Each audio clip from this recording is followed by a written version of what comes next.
Welcome back to the Learn English podcast, the podcast teaching English in context so you can learn naturally.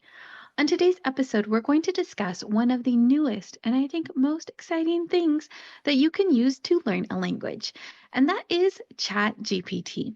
ChatGPT is an AI software. It is relatively new, but I think it is one of the most powerful tools that you can use to help you learn a language. On today's episode, I'm going to go over how I have used it and what my recommendations are if you want to use it to help you learn English this year. If you're interested in learning about ChatGPT and the different ways that it can help you learn English, then follow along because we're about to begin.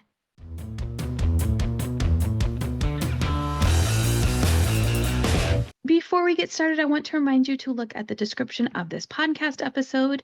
There you will find a list of the words and phrases that I used in the episode so you can build your English vocabulary. Now, a little bit about my language learning journey. I have been studying Spanish for a number of years, but I can always improve. My Spanish is not perfect, and I'm always looking for different things that I can use to just better my language level overall. With ChatGPT, I have been using it to practice my Spanish and get some feedback. And so on today's episode, I really want to talk about how I have used ChatGPT and what are some things that I've noticed overall. The most important thing I think when you're using ChatGPT is to remember to give it as many details as possible. ChatGPT uses a prompt system. You type and you ask it to do a certain thing for you. The more detail and the more specific you can get in this prompt section, the better results you're going to get out of using ChatGPT. The more details you give, the more specific your question, the more feedback you give it, the better the results you're going to get. Keep that in mind when you use it. And on today's episode, I really want to go through the different ways you can customize the prompts. Now, I think the most powerful tool with ChatGPT is to actually download the app on your phone. You can use the website version. I use the website version a lot, but with the phone app, there is something called a voice chat feature, and that I think is really exciting. When I teach English online to my students, I hear all the time that they want to practice their speaking ability, that they want to get more fluent, but they just feel nervous. They feel scared and maybe a little bit embarrassed to talk to someone. People get a little bit embarrassed about their pronunciation. They don't want to make a mistake. And so they get stressed out, they get fearful, and they end up not talking as much as they should. I've heard this a lot over the years from my students, and I think that's one of the most important things about ChatGPT. When you use the voice chat feature, you are able to practice your speaking ability, you're able to get feedback, but without all of the stress. ChatGPT isn't a person. It's not judging you. It's a piece of software. There's no reason to ever get embarrassed or to ever be nervous when you are speaking to it. There's no reason to fear making a mistake. There's no judgment. There's no embarrassment. It is just a low stress way to practice your speaking. I think that this is one of the best features of ChatGPT, and it is the most highly recommended thing I can think of that you can do with ChatGPT. Now, like I said, you really need to focus on the prompts. What I do and what I recommend you do is that you go on ChatGPT and you tell it that you want to practice your speaking ability. Tell it that you want to have a conversation and that you want to learn a specific type of whatever language you are learning. If you are learning English, which I assume you are if you're listening to this podcast, then you want to say what type of English, what dialect of English you want to learn. Do you want to learn American English, Scottish English, South African English? Those are all very different, and you want to be specific so you can get it to customize the conversation and you can learn the type of English that you are trying to learn. Then you can also put in there how much corrections you want it to give you. What I normally do is that I ask it to help me correct my grammar and give me ideas if I am struggling to say what I want to say. If I'm having difficulty articulating my thoughts, which means expressing my thoughts or expressing myself in a way that makes sense, then I want to ask it for help.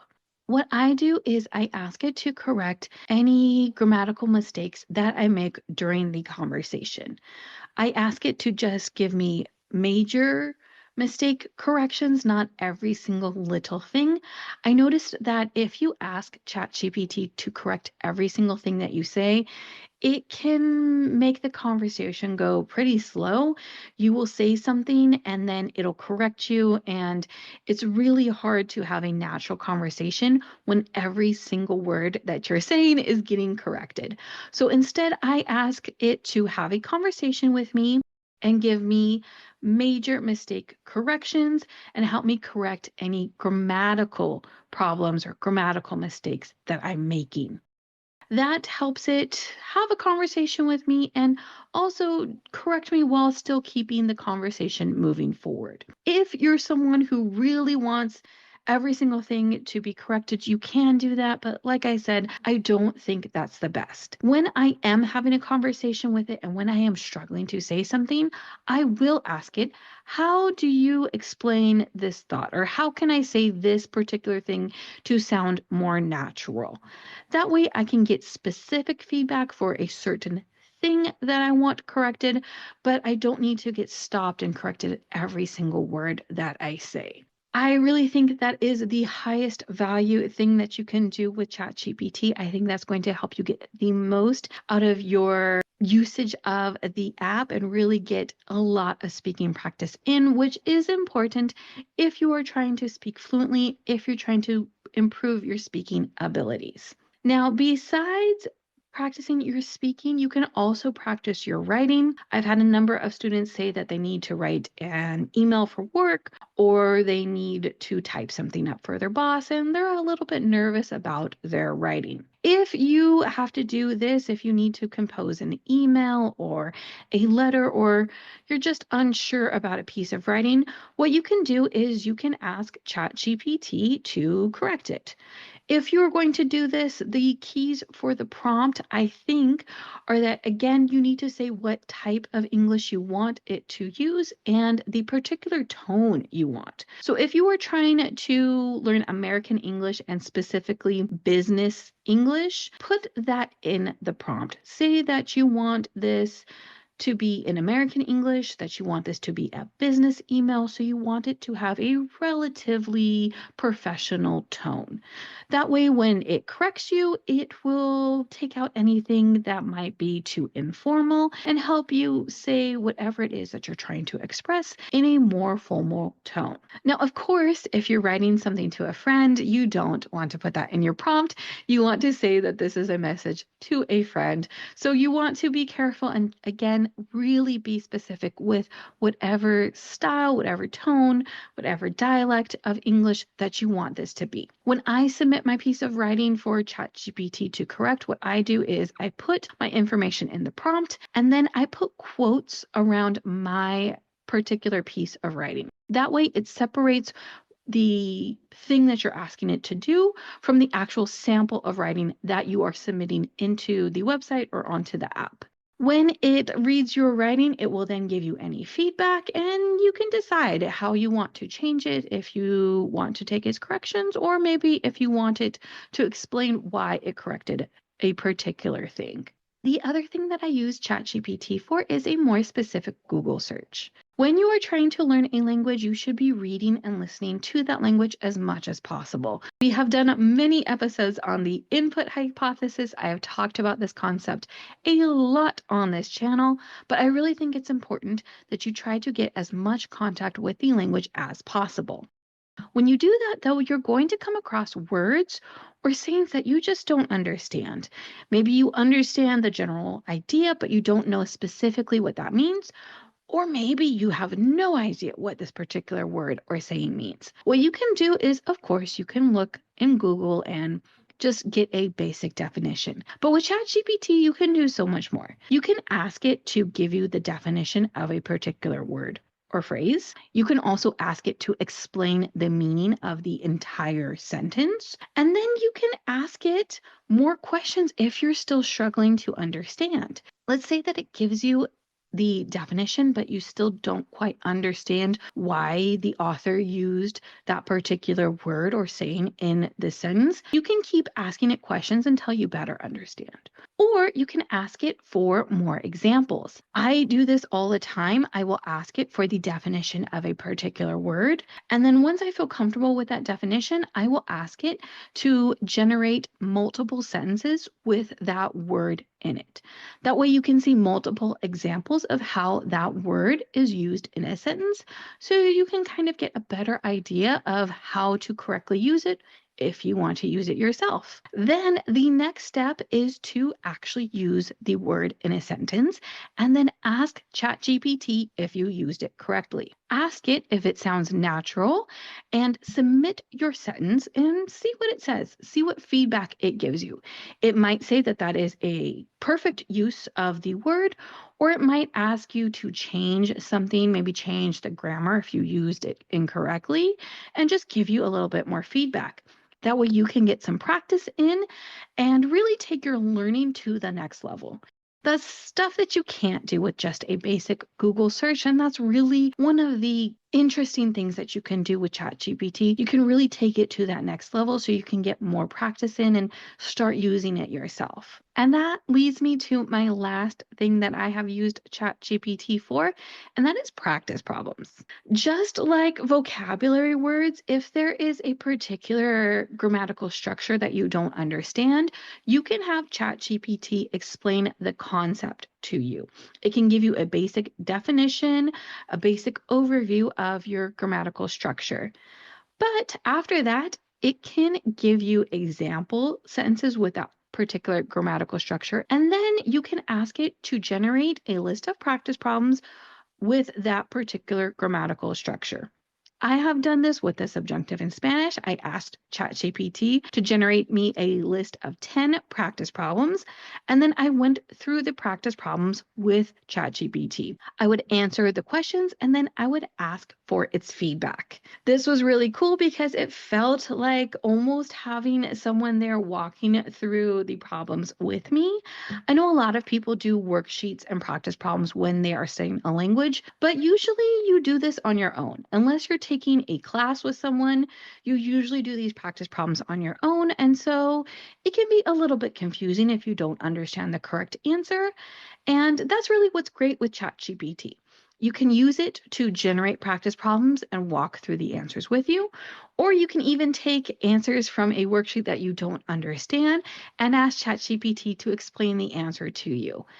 This is really good for getting that feedback, for getting practice in, and for eventually mastering whatever grammatical structure it is that you're currently struggling with.